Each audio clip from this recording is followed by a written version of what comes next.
Hello my dear friends. तो कैसे हैं आप सब। उम्मीद करते हैं कि आप सभी जो होइएगा अपने अपने फैमिली के साथ बहुत ही अच्छे तरीके से हैप्पी लाइफ को व्यतीत कर रहे होइएगा। और आज इसलिए खुशी का दिन है क्योंकि आज के दिन जो हुआ था कोई आज के दिन हमारे चैनल नहीं भैया, आज के दिन दो हमारा चैनल जो था एस्टेब्लिश्ड हुआ था। हमारा चैनल जो खुला हुआ था दो जून को खुला हुआ था। ठीक है, 2 जून 2020 को खुला हुआ था। ये 2 जून 2022 में 2 जून 2021 को खुला हुआ था। 2 जून 2022 में एक साल मेरा पूर्ण जाएगा। लेकिन इसलिए खुशी की बात है आज क्योंकि हम लोगों ने प्रकाश का प्रावर्तन एवं अपवर्तन का जो चैप्टर है वो कंप्लीट कर लिया हुआ है। एकदम बहुत ही अच्छे तरीके से, बहुत ही मजबूत तरीके से कंप्लीट कर लिया हुआ है। और ये सारी जो हमारे पीछे व्हाइट बोर्ड पर जो सारी की सारी टॉपिक्स लिखी गई है, जैसा कि आप सभी देख सकते हैं, लिखा होगा क्या कि some important topics for board exams. मतलब कि इस चैप्टर से जो यही टॉपिक्स है जो हर बोर्ड के एग्जाम्स में पूछी जाती हैं और ये सभी के सभी हम लोगों ने आपको बता कर रखा है। हाँ, अंतर वाली बातें हम आप लोगों को नहीं बताए हैं, लेकिन हमने बहुत सारी बातें आपको उस परिभाषा के नीचे भी लिखाई है नोट पॉइंट के जरिए। नोट पॉइंट किसे कहते हैं मालूम है? नोट पॉइंट इसको कहते हैं। ठीक है, ऐसे वाले को ऐसे चिन्ह दे दीजिएगा, इसको कहिएगा नोट पॉइंट। ठीक है, हम लोग की भाषा में बोलते हैं। ठीक है, तो नोट पॉइंट के जरिए हम बहुत सारी आपको चीज़ें लिखा चुके हैं जिसके कारण आप उससे अंतर स्पष्ट कर सकते हैं। जैसे कि बहुत सारी चीज़ें होती हैं भैया, यहाँ पे हम आपको बताएं क्या अवतल लेंस को अपसारी लेंस क्यों कहा जाए, अवतल लेंस को अपसारी लेंस। यहाँ पर देख सकते हैं क्या कि उत्तल लेंस को अभिसारी लेंस, उत्तल लेंस को अभिसारी लेंस कहते हैं, अवतल लेंस को अपसारी लेंस कहते हैं। ये सभी जो होती है क्या है, उत्तल लेंस को अभिसारी लेंस कहते हैं, उत्तल दर्पण को अपसारी दर्पण क्यों कहते हैं। ये सभी क्वेश्चंस आएंगे। ठीक है, लेकिन यहाँ पर जो इंपॉर्टेंट क्वेश्चन है ये सभी आपको दिखा रहे हैं। चलिए एक एक करके हम बढ़ते हैं अपने इंपॉर्टेंट क्वेश्चन की ओर, इंपॉर्टेंट टॉपिक्स की ओर। तो सबसे पहला इंपॉर्टेंट टॉपिक है आपका प्रकाश पुंज तथा इसके प्रकार, जो कि हम आपको कंप्लीट करवा चुके हैं। प्रकाश पुंज कितने प्रकार के होते हैं ये सभी हम आपको बता चुके हैं कि प्रकाश पुंज भैया 3 प्रकार के होते हैं। इसमें से होती है क्या, एक समांतर प्रकाश पुंज, एक अपसारी प्रकाश पुंज, अभिसारी प्रकाश पुंज। ये 3 प्रकार को अगर आप लोग कंप्लीट कर लेते तो कभी कभी यहाँ से भी प्रश्न पूछ लिया करते हैं। समझ में आई बातें? चलिए दूसरा जो है, वीडियो ज़्यादा लंबा नहीं होने वाला है, देख लीजिए थोड़ा सा। दूसरा जो है आपका प्रकाश का प्रावर्तन तथा इसके नियम है। क्या है प्रकाश का प्रावर्तन तथा इसके नियम? तो प्रकाश का प्रावर्तन तथा इसके 2 नियम होते हैं। प्रकाश के प्रावर्तन के 2 नियम होते हैं भैया, एक तो एक ही तल वाला होता है और एक साइन आई बटा साइन आर हो जो होता है प्रकाश के प्रावर्तन का दूसरा नियम कहता है। समझ में आई बातें?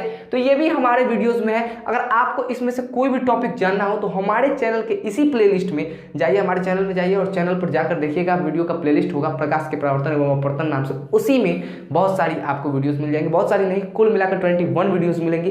इस वीडियो को लगाकर उसमें से 20 वीडियोस जो है लेक्चर है, जो आपको उसमें थंबनेल की मदद से आप सब देख सकते हैं कि उसके अंदर क्या क्या चीज़ें पढ़ाई हुई हैं। समझ में आई बातें?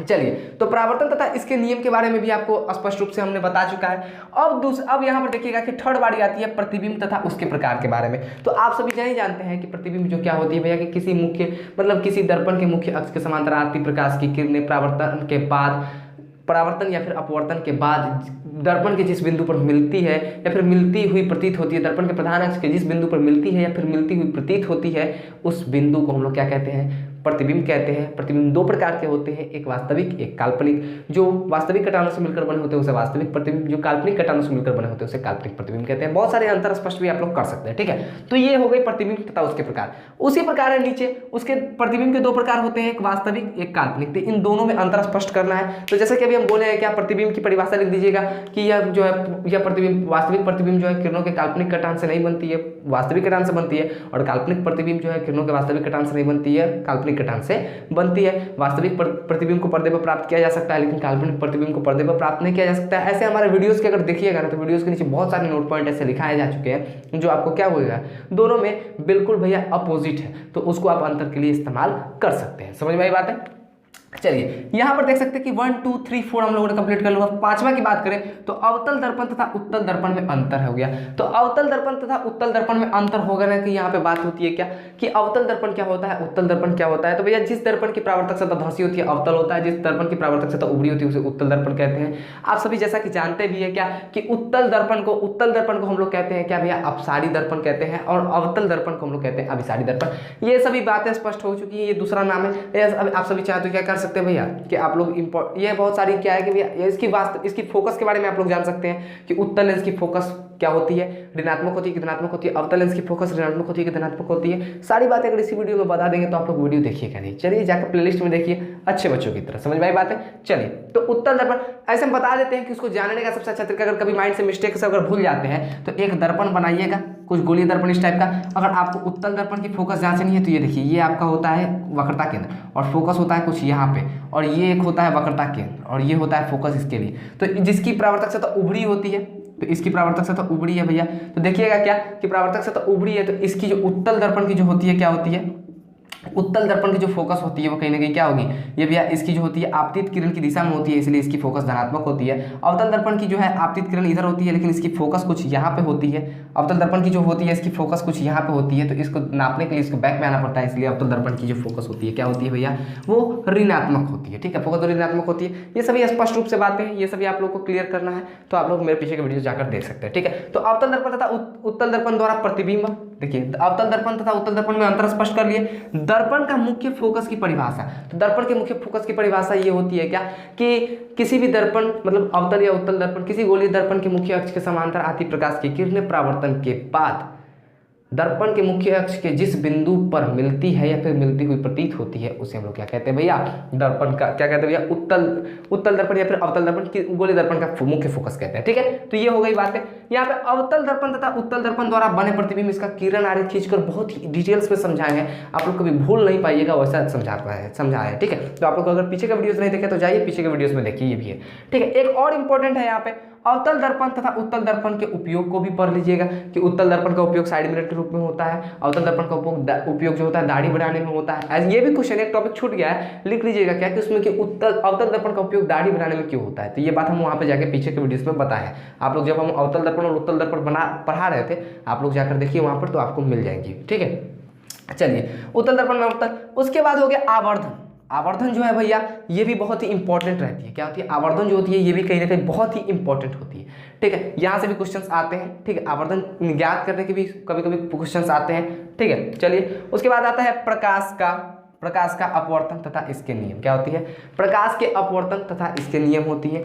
लेंस की क्षमता भी आती है भैया। ठीक है, एक टॉपिक हमसे छूट गया था, वो लेंस की क्षमता, कहीं ना कहीं तो स्किप हो गई थी, अभी माइंड में आई है। लेंस की जो क्षमता होती है ये भी इंपॉर्टेंट होती है, जिसको निकालना होता है। न्यूमेरिकल्स में कभी कभी क्वेश्चन पूछ देता है 2 नंबर में। ठीक है, तो आता है कि लेंस की क्षमता ज्ञात करें, दे देगा कि फलाना की फोकस दूरी इतना है, लेंस की क्षमता ज्ञात कर लीजिए। ठीक है, तो लेंस की क्षमता, प्रकाश का अपवर्तन तथा इसके नियम आप सभी को मालूम है। आवर्धन के बाद प्रकाश का अपवर्तन क्या होता है तथा इसके नियम क्या होते हैं, इसके 2 नियम होते हैं, वो भी आपको मालूम है। एक दूसरा नियम होता है इसका म्यू बराबर साइन आई बटे साइन आर टाइप का, कुछ इस टाइप का होता है, कुछ इस टाइप का यही होता है। ठीक है, तो ये नियम भी आप लोग को मालूम है। लेंस तथा इसके प्रकार के भी बारे में मालूम है, लेंस कितने प्रकार के होते हैं ये भी आप सभी को मालूम है।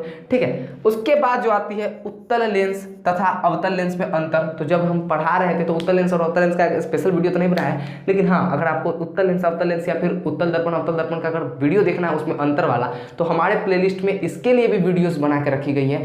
देखिएगा वहाँ पे जाकर आपको प्लेलिस्ट में जाइएगा तो लिखे हुआ होगा क्या कि star batch science important questions, तो उसमें साइंस इंपॉर्टेंट MCQ क्वेश्चंस होगा या फिर साइंस MCQ क्वेश्चंस का एक प्लेलिस्ट बनाया होगा, उसमें जाकर आप लोग थंबनेल की मदद से देख सकते हैं। ठीक है, चलिए बात करते हैं अवतल लेंस तथा अब यहाँ पे हो गया उत्तल लेंस में अंतर।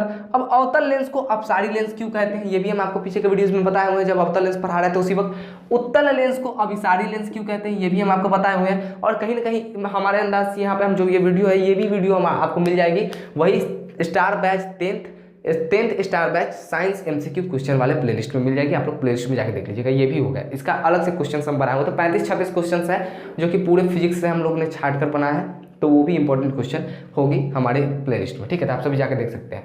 अवतल तथा उत्तल लेंस में बना प्रतिबिंब, तो अवतल तथा उत्तल लेंस में जो कैसा प्रतिबिंब बनता है, इसके में बना प्रतिबिंब नहीं यार, इसके द्वारा बना प्रतिबिंब। अवतल लेंस तथा उत्तल लेंस के द्वारा बना प्रतिबिंब किस टाइप का होता है ये भी हम आपको बताएं। इसमें किरण आरेख तो नहीं खींचे क्योंकि उतना इंपॉर्टेंट नहीं है, लेकिन कभी कभी ऑब्जेक्टिव पूछ देता है कि F तथा 2F के बीच अगर वस्तु को रखते हैं तो कहाँ बनेगा प्रतिबिंब, ऐसे वैसे टाइप के कुछ पूछ देता है। ठीक है, उसके बाद अभी हाल ही फिलहाल में जो हमारा वीडियो अपलोड हुआ है वो दर्पण सूत्र के लिए, ये भी बहुत इंपॉर्टेंट है। ये तो 5 नंबर में पूछता है, 5 अंक के लिए पूछता है। कितने अंक के लिए, 5 अंक के लिए। दर्पण सूत्र लिख देगा, दर्पण सूत्र को प्रूव करें, लिख देगा 1/u + 1/v = 1/f, सिद्ध करते रहो।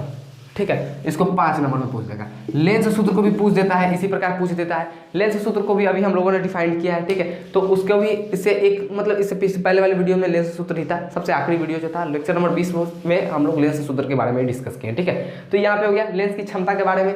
उसके बाद लेंस की क्षमता जो छूट गया हुआ था, कहीं ना कहीं हमको यहीं पर बोल देना चाहिए था। लेंस के प्रकार के बाद लेंस होता है, इसके प्रकार के बाद लेंस की जो क्षमता आती है, इसकी सही मात्रक डायोप्टर होती है, यहाँ से ऑब्जेक्टिव सब चीज़ रहता है, ठीक है। तो इतना अगर कंप्लीट कर लेते हैं टॉपिक्स अगर पहला चैप्टर में, तो गारंटी के साथ बोल रहे हैं कि अगर पहला चैप्टर से कोई भी क्वेश्चन आएगा, अगर वो आपसे नहीं बनेगा ना, तब आप हमारे पास आइएगा, कहिएगा कि हाँ नहीं बना है क्वेश्चन आपके पढ़ाने के बाद, ठीक है। लेकिन इतना कंप्लीट रहना चाहिए, ठीक है। नहीं तो अगर आप आइएगा और आपसे नहीं बनेगा, लेकिन इतना सारा का सारा अगर हम पढ़ाए हुए हैं, तो फिर इसमें हमारी कोई फॉल्ट नहीं है, इसमें हमारी कोई गलती नहीं है। चलिए, मैं प्रिंस राज विदा लेता हूँ, फिर मिलूंगा एक नए वीडियो में एक नए जोश के साथ। तब तक के लिए जय हिंद, जय भारत।